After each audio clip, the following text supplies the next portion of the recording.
Hello friends, नमस्कार। मैं अमन सोलंकी एक बार फिर से आप सभी का स्वागत करता हूं अपने यूट्यूब चैनल अमन स्मार्ट क्लासेस पर। कैसे हो आप सब? उम्मीद करता हूं आप सब स्वस्थ होंगे और पढ़ाई कर रहे होंगे। ठीक है, तो आज जो हम क्लास करने वाले हैं, तो पहले मैं आपको बता देना चाहता हूं कि अब तक की जो हमारी क्लास हो गई है, हमने मेंसुरेशन में आयत कंप्लीट कर लिया है और स्क्वायर कंप्लीट कर लिया है। दो चैप्टर हम लोग कंप्लीट कर चुके हैं। हम लोग मेंसुरेशन 2D पढ़ रहे हैं और 2D में हम लोग एक तो आयत कंप्लीट कर लिया है और एक कंप्लीट कर लिया है स्क्वायर। आज जो हम लोग क्लास करने वाले हैं, आज जो हमारी क्लास रहेगी वो रहेगी वृत्त की, सर्कल। हम सर्कल के बारे में 2D के बारे में जानेंगे कि सर्कल में 2D में क्या क्या होता है, सर्कल का एरिया कैसे निकाला जाता है, सर्कल का पेरीमीटर कैसे निकाला जाता है, त्रिज्य खंड का क्षेत्रफल कैसे निकाला जाता है, त्रिज्य खंड क्या होता है, ठीक है, सेगमेंट क्या होता है, इनके बारे में हम लोग आज जानने की कोशिश करेंगे। ठीक है, तो वीडियो को स्टार्ट करते हैं। आज हम सबसे पहले सीखेंगे वृत्त। इसका ये पार्ट 1 है, ये वृत्त की पहली ही क्लास है। ठीक है, तो क्लास स्टार्ट करने से पहले मैं आप लोगों से एक रिक्वेस्ट करना चाहता हूं, इस वीडियो को पूरा एंड तक देखना, क्योंकि इस वीडियो में आपको पहले बिल्कुल जीरो कंसेप्ट से सिखाऊंगा मैं, और जीरो कंसेप्ट से 2D के एक अच्छे लेवल के क्वेश्चंस तक मैं आपको लेके जाऊंगा। पहली क्लास में ज्यादातर मैं कोशिश करूंगा कि सारे कंसेप्ट आपको सिखा दूं कि ये एरिया कैसे निकालते हैं, पेरीमीटर क्या होता है, त्रिज्य खंड क्या होता है, सेगमेंट क्या होता है, ये सब, इनका कोण निकालना, ये सब निकालना कैसे होता है, ये आपको पहले क्लास में कंसेप्ट सिखाऊंगा। उससे बेस कुछ क्वेश्चंस भी कर लेंगे एक दो, अगर टाइम बचता है तो। वरना पहली जो क्लास रहेगी वो तो बिल्कुल जीरो से स्टार्ट करूंगा और कंसेप्ट से ये क्लास स्टार्ट होगी और एक एक चीज को बेहतरीन तरीके से हम लोग जानेंगे। ठीक है, तो इसलिए इस वीडियो को स्क्वायर या सर्कल के बारे में जानने के लिए इस वीडियो में एंड तक बने रहना बहुत जरूरी है। ठीक है, तो अगर कोई हमारे चैनल पर अगर नया है, अगर उसने हमारे चैनल को अभी तक सब्सक्राइब नहीं किया है, तो इस चैनल को पहले सब्सक्राइब कर लीजिएगा और इस वीडियो को लाइक कर दीजिएगा। ज्यादा से ज्यादा लोगों तक शेयर भी करना है। ठीक है, तो चलो लेट्स गो, स्टार्ट करते हैं। सर्कल, तो सबसे पहले हम जानेंगे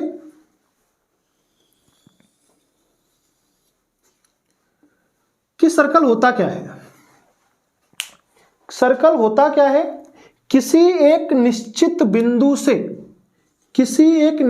बिंदु से समान दूरी पर एक जो लाइन, जो एक सर्कल जो खींचा जाता है, समान दूरी पर एक जो आकृति बनाई जाती है, उसे हम क्या कहते हैं? वृत्त कहते हैं। वृत्त की सबसे बड़ी खास बात यह होती है कि वृत्त के अंदर एक बिंदु होता है जिसे हम सेंटर कहते हैं। क्या कहते हैं? इसे हम कहते हैं केंद्र। ठीक है, अब केंद्र से ये क्या होता है तुम्हारा? ये जो होता है तुम्हारा, ये होता है सरकमफ्रेंस। क्या होता है? परिधि। केंद्र से परिधि तक ये जो दूरी होती है वो हर जगह समान रहती है। जैसे अगर मैं यहां से यहां तक मिलाऊं, अगर ये दूरी r मीटर है, कितनी है? r मीटर, तो अगर यहां से यहां तक अगर मैं मिलाऊं तो ये दूरी भी कितनी होगी? r मीटर होगी। यहां से यहां तक मिलाऊं, ये भी r, यहां से यहां तक मिलाऊं, ये भी r। मतलब सेंटर से उसकी परिधि पे आप कहीं भी टच करते हो, उस लाइन को कहीं भी मिलाते हो, तो वो लाइन जो होगी वो हर जगह क्या होगी? बराबर बराबर रहने वाली है। तो ये जो लाइन है, यहां से सेंटर से परिधि तक ये जो रेखा होती है, इसी रेखा को हम कहते हैं त्रिज्या। क्या कहते हैं? इसी रेखा को हम कहते हैं त्रिज्या। इसी को त्रिज्या कहा जाता है। त्रिभुज इसके सर्कल के बिल्कुल बीच में एक जो पॉइंट होता है उसे हम क्या कहते हैं? वृत्त कहते हैं। क्या कहते हैं? वृत्त कहते हैं। तो वृत्त के केंद्र से परिधि के बीच की दूरी क्या कहलाती है? त्रिज्या। वृत्त के केंद्र से परिधि के बीच की दूरी क्या कहलाती है? त्रिज्या। अगर इस केंद्र से एक लाइन अगर ऐसी खींच दी जाए, ऐसे करके, तो ये जो हो जाएगा तुम्हारा, ये कहलाता है व्यास। क्या कहलाता है? व्यास। मैं व्यास को नाम दे दे रहा हूं ए बी और इस केंद्र को नाम दे दे रहा हूं ओ। तो तुम्हारा ए बी, यहां पर ए बी क्या हो जाएगा? ए बी हो जाएगा व्यास। क्या हो जाएगा? ए बी हो जाएगा व्यास। और ओ ए बराबर क्या हो जाएगा? ओ ए बराबर हो जाएगा तुम्हारा त्रिज्या। क्या हो जाएगा? त्रिज्या। और ओ बी बराबर भी क्या हो जाएगा? O B. ओ बी बराबर भी हो जाएगा तुम्हारा त्रिज्या। ठीक है। और जैसा कि आप जानते हैं कि ए बी बराबर जो होता है, ए बी जो बराबर होता है 2 गुणा आर, मतलब व्यास जो होता है, व्यास त्रिज्या का क्या होता है? ये त्रिज्या का होता है 2 गुना। कितने गुना होता है? 2 गुना। हम लोग 6-7 क्लास से ही पढ़ते आ रहे हैं कि व्यास जो होता है वो त्रिज्या का क्या होता है? 2 गुना होता है। या फिर मैं बोल सकता हूं कि त्रिज्या जो होती है, त्रिज्या आर जो होती है वो व्यास की क्या होती है? आधी होती है। कितनी होती है? आधी। जैसे कि अगर मैं बात करूं कि व्यास, अगर डायमीटर, व्यास होता है डायमीटर, अगर डायमीटर अगर 10 है तो रेडियस कितनी हो जाएगी? 5। अगर डायमीटर 20 है तो रेडियस कितनी हो जाएगी? 10 हो जाएगी तुम्हारी। ठीक है। तो आपको उम्मीद करता हूं कि आपको 3 पॉइंट समझ में आए होंगे। पहली बात तो केंद्र क्या होता है, दूसरी बात त्रिज्या क्या होती है, तीसरी बात व्यास क्या होता है। ठीक है। अब चलते हैं नेक्स्ट पॉइंट की तरफ। इसमें हम लोग सीखेंगे कि वृत्त का एरिया क्या होता है। वृत्त का एरिया क्या होता है। ठीक है। मैं बात कर रहा हूं वृत्त के क्षेत्रफल की। वृत्त का क्षेत्रफल, वृत्त के क्षेत्रफल का फॉर्मूला आप जानते हैं क्या होता है? पाई आर स्क्वायर। क्या होता है? पाई आर स्क्वायर। वृत्त की अगर मैं परिमाप की बात करूं, वृत्त का परिमाप, वृत्त का परिमाप की अगर बात करूं या बात करूं परिधि, एक ही बात होती है। तो भैया परिमाप को तो एरिया बोला जाता है, एरिया ऑफ सर्कल, और परिधि की अगर बात करूं तो उसको बोला जाता है सरकमफ्रेंस। क्या बोला जाता है? सरकमफ्रेंस। वृत्त की परिधि, वृत्त की परिधि क्या होती है तुम्हारी?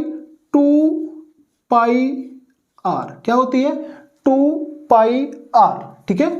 तो तुमने एक क्वेश्चन और देखा होगा वृत्त के अंदर कि त्रिज्य खंड का क्षेत्रफल, त्रिज्य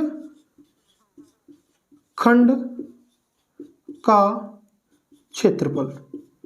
तो सबसे पहले तो यह जानना बहुत जरूरी है कि त्रिज्य खंड क्या होता है। ठीक है। ये त्रिज्य खंड क्या होता है? त्रिज्य खंड होता है सेक्टर। त्रिज्य खंड को क्या बोला जाता है? इस त्रिज्य खंड को बोला जाता है सेक्टर। भैया सेक्टर होता क्या है? देखो, ये अगर तुम्हारा, ये अगर केंद्र है, ओ अगर केंद्र है, ये पॉइंट तुम्हारा ए है, ये पॉइंट तुम्हारा बी है। इस पॉइंट को ए नाम दे दिया और इस पॉइंट को बी नाम दे दिया।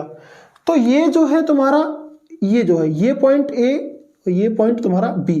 तो ये दोनों, पहली बात तो ये पता करो कि ये तुम्हारा त्रिज्या है, ओ बी भी त्रिज्या है, ओ ए भी त्रिज्या है। और तुम जानते हैं कि त्रिज्या दोनों आपस में क्या होती हैं? बराबर होती हैं। तो ओ ए बराबर क्या होगा? O B. तो त्रिज्या, ये त्रिज्या, और ये क्या होता है? ये होता है तुम्हारा आर्क। क्या होता है? आर्क। हिंदी में अगर बात करें तो ये होता है चाप। तो चाप जो होता है, 2 त्रिज्याओं के बीच का जो क्षेत्रफल होता है, 2 त्रिज्याओं के बीच में जो घिरा हुआ क्षेत्र होता है, उसको हम क्या बोलते हैं? सेक्टर। ये वाला जो एरिया होगा, इस एरिया की बात कर रहा हूं, ये जो एरिया होगा वो क्या कहलाएगा? त्रिज्य खंड। क्या कहलाएगा? त्रिज्य खंड कहलाएगा। क्या कहलाएगा? त्रिज्य खंड। और इन दोनों के जो बीच में जो एंगल बन रहा है, ये जो 2 त्रिज्याओं के जो बीच में एंगल बनता है, वो एंगल मैंने मान लिया कितना बन रहा है? थीटा बन रहा है। कितना बन रहा है? थीटा।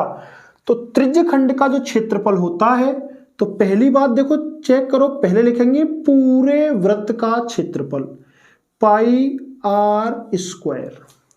अभी हम निकाल रहे हैं त्रिज्य खंड का क्षेत्रफल, तो पहले लिखेंगे पूरे वृत्त का क्षेत्रफल, पाई आर स्क्वायर। ठीक है। अब त्रिज्य खंड का निकालना है ना। त्रिज्य खंड मतलब त्रिज्याओं से घिरा हुआ एक खंड, त्रिज्य खंड। तो इनके बीच में एंगल कितने का बन रहा है? ये जो एरिया है पाई आर स्क्वायर, जो एरिया है वो तो पूरे एंगल का है। कितने एंगल का है?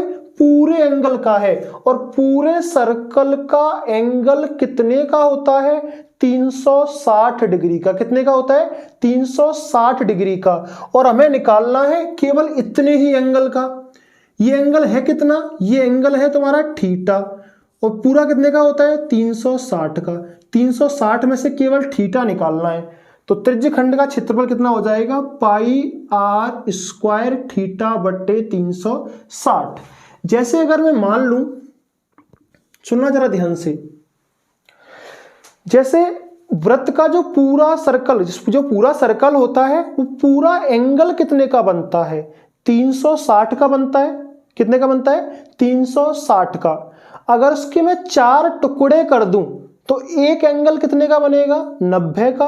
और 90 का एंगल जो बनेगा, जैसे मैंने मान लिया ये सर्कल है तुम्हारा, ये त्रिज्या, ये कोण बन रहा है तुम्हारा 90 का, और इसका एरिया पूछा है। हमें पता है कि 360 का तो एंगल पूरा होता है। अगर मैं इसको 180 कर दूंगा तो आधा हो जाएगा। तो 180 का भी आधा कर दूंगा तो कितना हो जाएगा? 1/4। कितना हो जाएगा? 1/4। और 1/4 किसका? पूरे वृत्त के क्षेत्रफल का 1/4। हम लोग प्रूव भी करके देखेंगे कि इसके त्रिज्यखंड का क्षेत्रफल क्या होगा। देखो पाई आर स्क्वायर, थीटा की वैल्यू कितनी है? 90/360। तो देखेंगे 0 से 0 कैंसिल आउट हो जाएगा, 9/36 4 आ जाएगा। तो पाई आर स्क्वायर बट्टे 4। तो देखो आ गया ना चौथा हिस्सा, क्योंकि 90 360 का चौथा हिस्सा होता है। तो पूरे त्रिज्यखंड का क्षेत्रफल कितना आ जाएगा? पाई आर स्क्वायर बट्टे 4। अगर यहां एंगल 60 का बनता तो मैं 90 की जगह 60 रखता। अगर एंगल 80 का बनता तो 90 की जगह 80 रखता। तो मैं उम्मीद करता हूं कि आप त्रिज्यखंड का क्षेत्रफल निकालना सीख गए होंगे। ठीक है, अब क्या प्रश्न आता है तुम्हारा? अब आता है त्रिज्यखंड की परिधि, सर्कमफ्रेंस ऑफ सेक्टर, त्रिज्यखंड की परिधि। वही काम करना है, पहले तो परिधि लिखनी है पूरे वृत्त की। अगर आप पूरे वृत्त की परिधि लिखोगे तो क्या होती है? 2 पाई आर, फिर वही इंटू थीटा बट्टे 360, थीटा बट्टे 360। ठीक है, ये त्रिज्यखंड की परिधि हो जाएगी तुम्हारी 2 पाई आर थीटा बट्टे 360। देखो ज्यादातर बच्चों को ये फॉर्मूला पता रहता है, वृत्त का क्षेत्रफल पाई आर स्क्वायर, हर बच्चे को पता रहता है। ये वृत्त भी पता रहता है, परिधि कितनी होती है? 2 पाई आर। जो मेन समस्या आती है वो इसमें आती है भाई, पाई आर स्क्वायर थीटा बट्टे 360 मतलब त्रिज्यखंड का क्षेत्रफल। मैं एक बार फिर से बता देना चाहता हूं कि ये थीटा बट्टे 360 आया कहां से है। ये आया यहां से है क्योंकि हमें केवल एरिया इसका ही तो निकालना था। हमें केवल त्रिज्यखंड का मतलब ये वाला जो पार्ट आप देख पा रहे हैं, इससे और इससे घिरा हुआ जो पार्ट है वो है तुम्हारा त्रिज्यखंड। अगर इसका एरिया निकालना है तो पहले मैंने निकाला पूरे वृत्त का एरिया। ठीक है, पाई आर स्क्वायर। अगर यहां 90 का कोण होता तो 90/360, अगर 60 का कोण बनता तो 60/360। डिपेंड करता है थीटा के ऊपर, थीटा कितना दे रखा है तुम्हारा। ठीक है, अब त्रिज्यखंड की परिधि की बात करूं तो त्रिज्यखंड की जो परिधि होती है वो 2 पाई आर थीटा बट्टे 360। ठीक है, उम्मीद करता हूं कि आप त्रिज्यखंड का परिमाप निकालना भी या परिधि निकालना भी सीख गए होंगे और क्षेत्रफल निकालना भी सीख गए होंगे। ठीक है, चलो चलते हैं नेक्स्ट कंसेप्ट की ओर।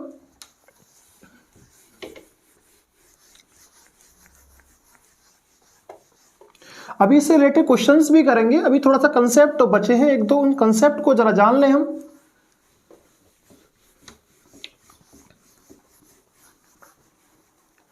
चलो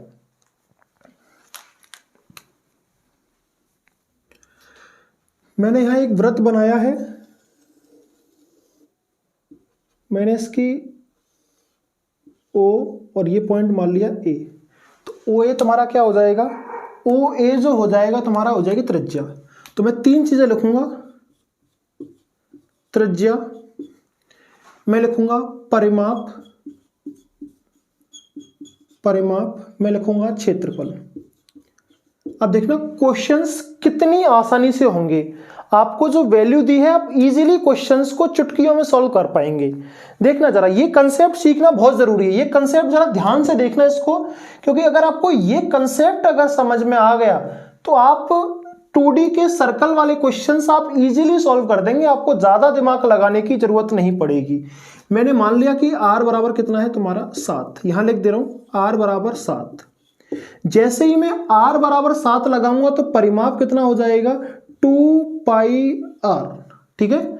और 2 पाई r जैसे लगाओगे तो 2 गुणा 22/7 इंटू r का मान कितना है 7, तो परिमाप कितना आ जाएगा 44 आ जाएगा तुम्हारा। कितना आ जाएगा 44, क्योंकि r की वैल्यू कितनी है 7।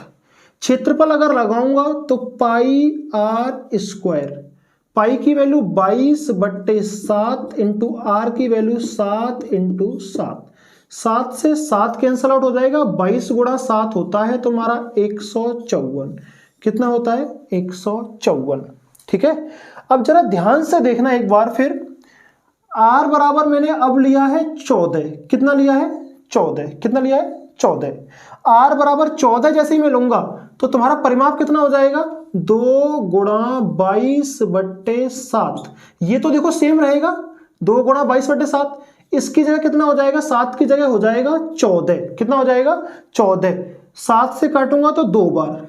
अब तक क्या आ रहा था 22 दूनी 44, त्रिज्या दोगुनी हुई तो कितना हो गया 88। कितना हो गया 88। इसका मतलब है कि त्रिज्या जैसे ही दोगुनी हुई तो परिधि या परिमाप, परिमाप बोले या परिधि बोले, सरकमफ्रेंस बोलते हैं इसको इंग्लिश में,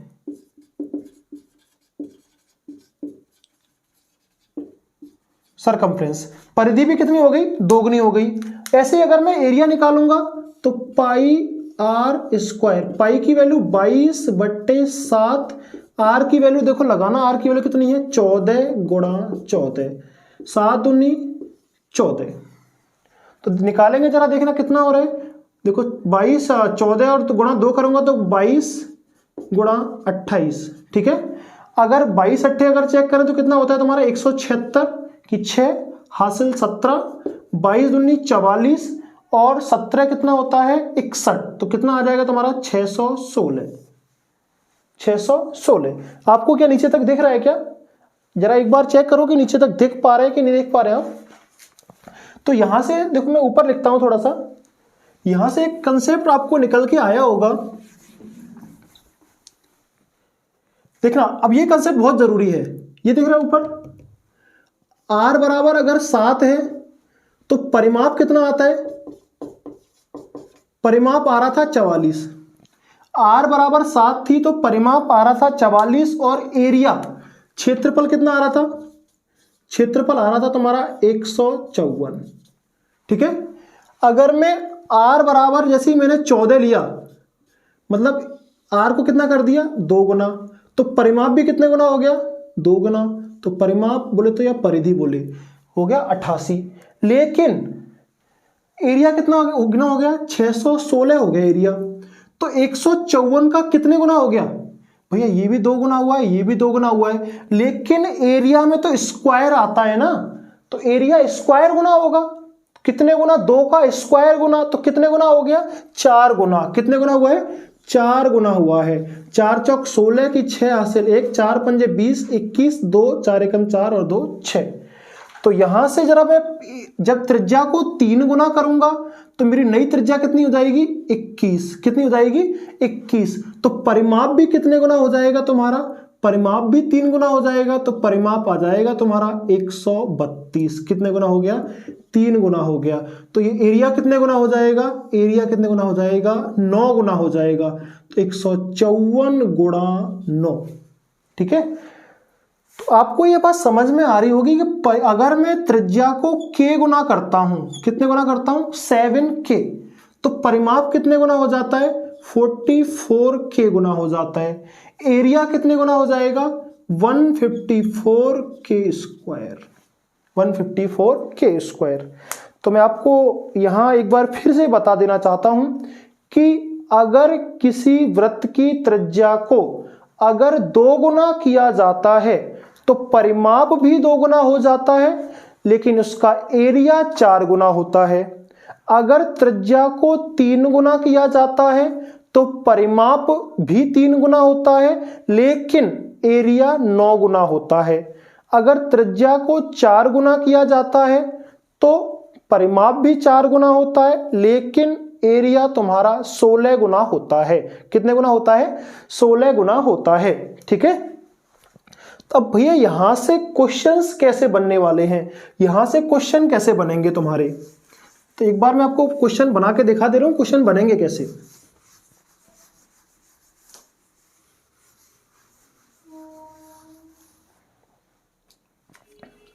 मैं एक बार पूरा क्वेश्चन यहां लिख दे रहा हूं। ठीक है, हमने ये कंसेप्ट अगर सीख लिया तो इससे भैया क्वेश्चन किस तरह के बनेंगे? क्वेश्चन तुम्हारे इस तरह के बनेंगे। देखो पहला क्वेश्चन, यदि किसी वृत्त की परिधि 352 मीटर है, कितनी है?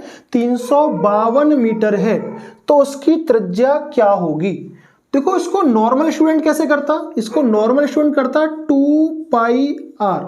परिधि कितनी है? 352, तो 2πr बराबर 352, 2 इंटू पाई की लगाओगे तो 22/7 इंटू आर बराबर 352। ठीक है, 22 से अगर तुम काटोगे, 22 से काट लो भाई, पहले 2 से काट लो। 2 से अगर काटूंगा 2 एकम 2, 2 7 14, 2 6 12। फिर ठीक है, 22 से काटेंगे तो 22 से कट जाएगा तुम्हारा 8 बार, तो तुम्हारा आर की जो वैल्यू आ जाएगी तुम्हारी कितनी आ जाएगी? 56 आ जाएगी।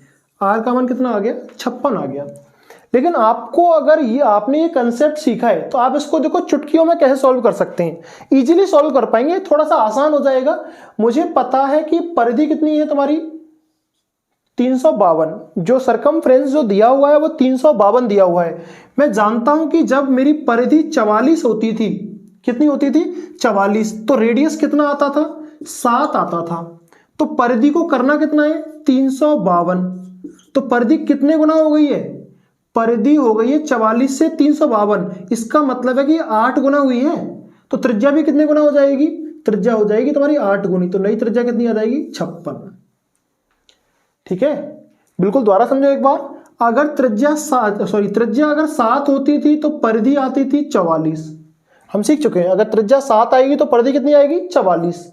त्रिज्या 7 होती थी तो परिधि 44 आती थी। परिधि है 352, इसका मतलब है कि 44 से 352 होने में कितने गुना करना पड़ेगा?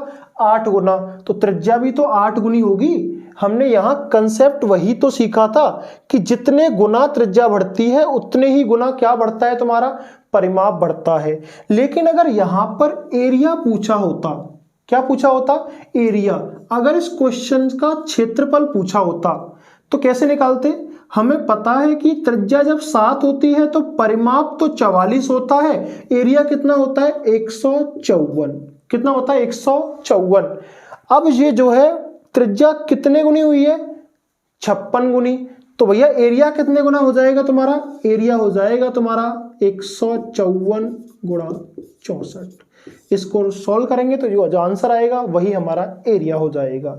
ठीक है, समझ में आ गया होगा। उम्मीद करता हूं आपको समझ बेहतर तरीके से समझ में आया होगा। इसी के साथ चलते हैं नेक्स्ट क्वेश्चंस पर। नेक्स्ट क्वेश्चन देखेंगे क्या करना है तुम्हें। ठीक है,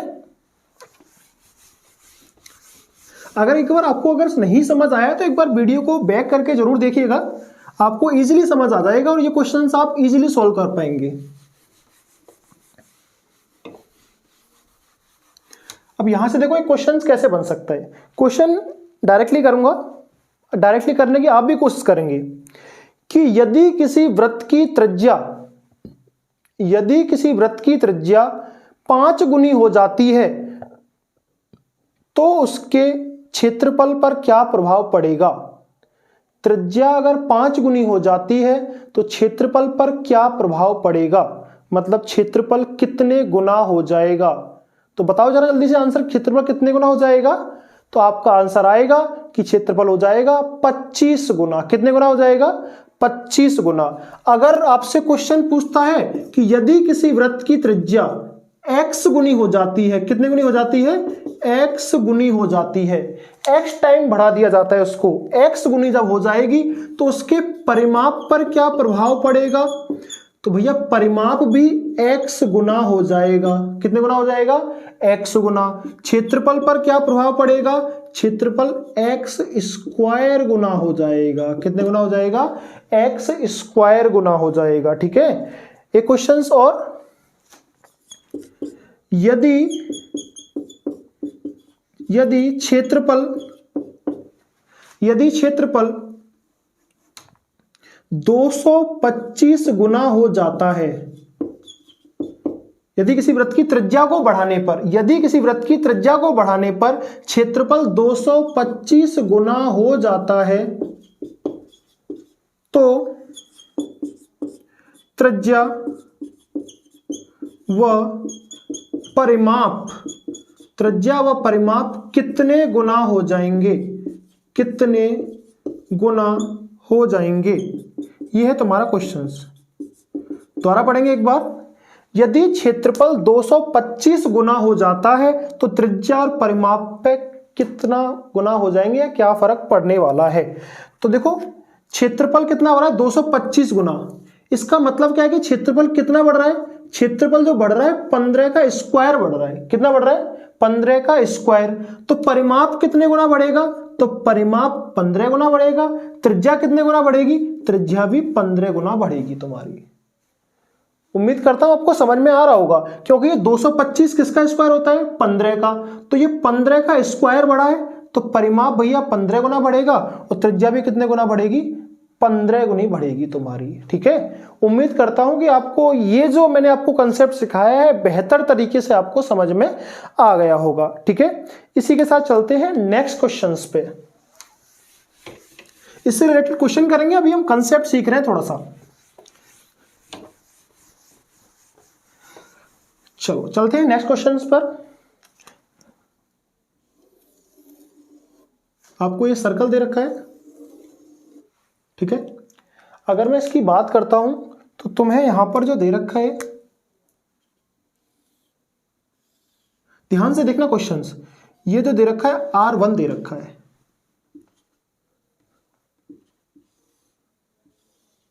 ये जो दे रखा है वो R2 दे रखा है। इसकी रेडियस R1 है, इसकी रेडियस R2 है। अगर मैं इसका एंगल निकालूं तो इसका एंगल 60 है। कितना है, 60 डिग्री। इसका जो एंगल है वो कितना है, 75 डिग्री। और आपसे पूछा है R1 रेशियो R2। एक और चीज इसमें दे रखी है, अगर मैं इसकी चाप की लंबाई की बात करूं, ये जो चाप है, जो आर्क है, ये दे रखा है आपको 8 मीटर। कितना दे रखा है, 8 मीटर। ये जो आर्क है ये दे रखी है 10 मीटर। आपको निकालना है R1 अनुपात R2। एक बार फाइंड करें, कोशिश करेंगे क्वेश्चन सॉल्व करने की। ठीक है, सॉल्व करेंगे, क्वेश्चंस करो।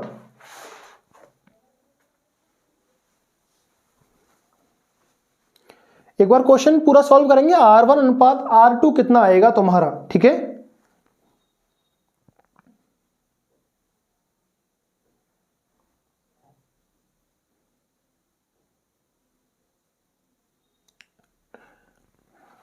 क्वेश्चन कर लिया होगा।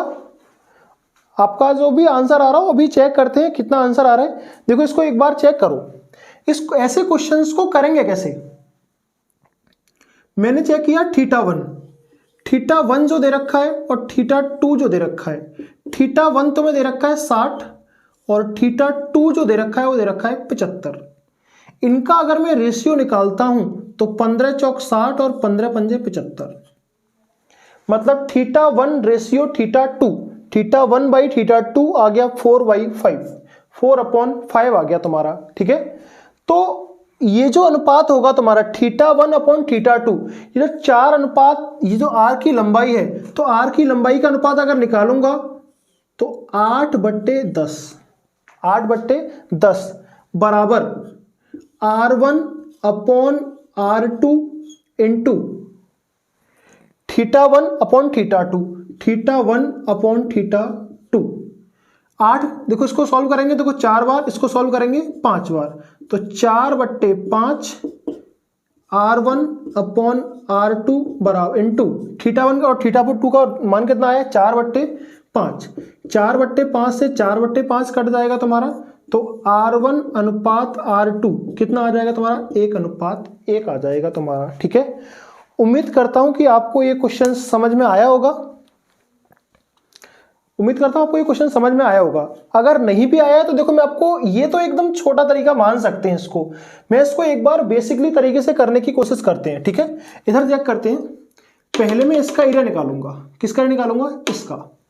अगर मैं इसका एरिया निकालूंगा तो तुम्हारा कितना आएगा, pi r square theta upon 360, pi r square theta बटे 360 आ जाएगा तुम्हारा। ठीक है, इसका एरिया दूसरे वाले का निकालूंगा, ये थीटा बने, तो पाई आर स्क्वायर थीटा बटे 360 आ जाएगा तुम्हारा। ठीक है, अब क्या, इनमें चाप की लंबाई दे रखी है, ये लंबाई दे रखी है तुम्हें, ये जो लंबाई दे रखी है,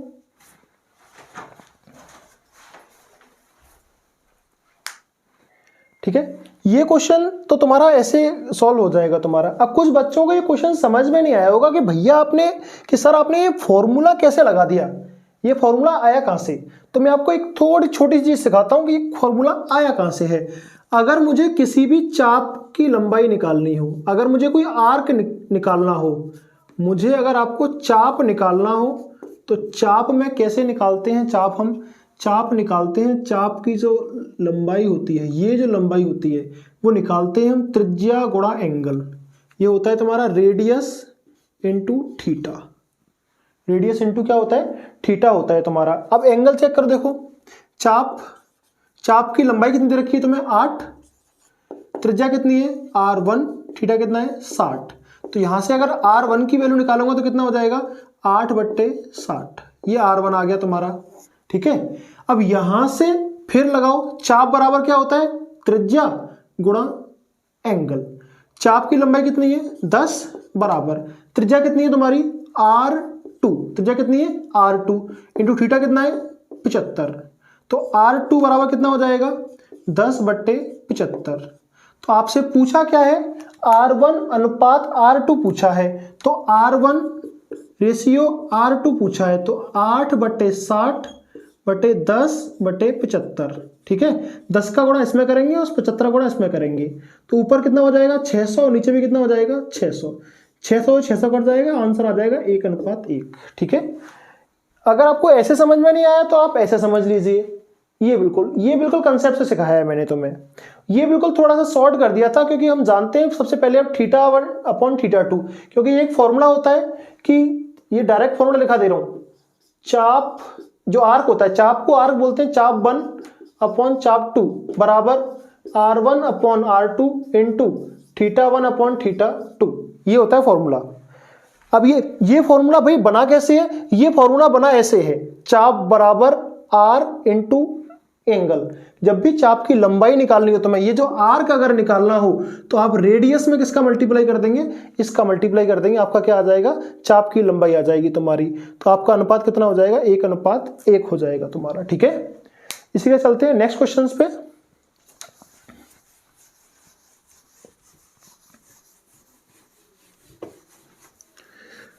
एक बार वीडियो को बैक करके देख लीजिएगा, आपको सब कुछ क्लियर समझ में आ जाएगा। अगर फिर भी तुम्हें कोई डाउट लगता है तो कमेंट बॉक्स में एक बार डाल दीजिएगा, मैं आपको नेक्स्ट वीडियो में आपके डाउट को क्लियर करने की कोशिश करेंगे। ठीक है, चलते हैं नेक्स्ट क्वेश्चन की तरफ। नेक्स्ट क्वेश्चन देखो तुम्हें क्या दे रखा है, ओ से लेकर अगर ए तक की बात करूं तो ओ ए बराबर तुम्हें पता है कि क्या होता है, त्रिज्या। ओ ए बराबर कितना दे रखा है 10, थीटा बराबर कितना दे रखा है तुम्हारा, थीटा 10 नहीं, इसको थोड़ा 14 मान लो, 14 मान लेते हैं। ओ ए बराबर तुम्हारा कितना दे रखा है 14, थीटा बराबर कितना दे रखा है 110 डिग्री। तो आपको त्रिज्य खंड का क्षेत्रफल निकालना है, कितना निकालना है, त्रिज्य खंड का क्षेत्रफल, कितना निकालना है, त्रिज्य खंड का क्षेत्रफल। तो एक बात सोचो जरा कि पहले अगर मैं त्रिज्य खंड के क्षेत्रफल का फॉर्मूला लगाऊंगा तो पाई आर स्क्वायर इंटू थीटा बटे 360। ठीक है, अगर इसकी बात करता हूं, केवल अगर इसकी बात करूं तो पाई आर स्क्वायर, मैं जानता हूं कि अगर आर 7 होती थी, आर क्या होती थी, अगर आर तुम्हारी 7 होती थी तो तुम्हारा एरिया कितना आता था 154। ठीक है, आर यहां पे कितनी है 14, तो भैया आर कितने गुना हो गई है, 2 गुना हो गई है, तो एरिया कितने गुना हो जाएगा, 4 गुना, तो 154 गुणा 4। पूरे वृत्त की बात कर रहे हैं भैया, तो पूरे वृत्त ये जो फॉर्मूला है ये वाला, केवल ये पाई आर स्क्वायर, ये तो पूरे वृत्त का होगा, तो 154 गुणा 4, ठीक है, ये आ गया पूरे वृत्त का। लेकिन निकालना कितने का है भाई, निकालना तो केवल 110 डिग्री के एंगल पर है, तो थीटा की वैल्यू 110/360, ये तुम्हारा कंसेप्ट निकल के आएगा। इसको जब मैं सॉल्व करूंगा, देखो 0 से 0 काटेंगे, काटो भाई, और 4 से 9 बार, 9 से अगर मैं काटूंगा तो देखो 9 1 कम 9, यहां आ जाएगा तुम्हारा 5, सॉरी 6 आएगा तुम्हारा, 9 से नहीं कट रहा होगा तुम्हारा, 9 से नहीं काटना है, सीधे ऐसे छोड़ते हैं इसको। 9 11 का ऊपर मल्टीप्लाई करेंगे तो कितना आ जाएगा, 11 चौक 44 की 4, 4 11 पंजे 55 और 4 59 की 9, 5 11 कम 11 और 5 16, 1694/9, ये आपका आंसर हो जाएगा, ठीक है, 1694/9। अगर आप इसको और छोटा करना चाहें तो देखो 6 और 1 7 11 11 और 9 20, ये 9 से नहीं कटेगा भाई, 9 से नहीं कटेगा, 3 से भी नहीं कटेगा, यही तुम्हारा आंसर मान्य होगा तुम्हारा, ठीक है। तो आज की क्लास में हमने मेंसुरेशन के सर्कल के 2D के, 3D के कंसेप्ट अलग है, हम लोग अभी 2D के कंसेप्ट सीख रहे हैं। तो 2D के हमने कंसेप्ट के बारे में जाना और उससे रिलेटेड हमने 1-2 क्वेश्चंस और किए हैं, ठीक है। तो इन्हीं कंसेप्ट को आगे बढ़ाते हुए हम अगली क्लास में क्वेश्चन करना स्टार्ट करेंगे। और अगर आपको ये कंसेप्ट अगर अच्छे से समझ में आ जाएगा तो आप क्वेश्चंस को इजीली सॉल्व कर पाएंगे, ठीक है। क्योंकि मोस्टली बच्चे क्या करते हैं, वो वृत्त का क्षेत्रफल जानते हैं पाई आर स्क्वायर, उनको अगर आर दे दी हो और पाई दे दिया हो तो इजीली निकाल देते हैं भाई, परिमाप परिधि भी निकाल देते हैं। लेकिन सबसे ज्यादा जो प्रॉब्लम बच्चों को होती है वो त्रिज्य खंड का क्षेत्रफल निकालने में, तो कभी त्रिज्य खंड की परिधि निकालने में। तो कभी क्या करता है, तो क्षेत्रफल दे देगा तो रेडियस पूछ लेगा, कभी परिधि दे देगा तो रेडियस पूछ लेगा, एंगल पूछ लेगा, ऐसे करके क्वेश्चन को वो घुमाता रहता है, ठीक है। तो कल की क्लास में मिलते हैं, आज की क्लास को यहीं समाप्त करते हैं, मिलते हैं अगली क्लास में। अगर आपको हमारा कंटेंट, अगर कंसेप्ट अगर अच्छा लगा हो तो वीडियो को लाइक करें और ज्यादा से ज्यादा शेयर करें, ठीक है। नमस्कार।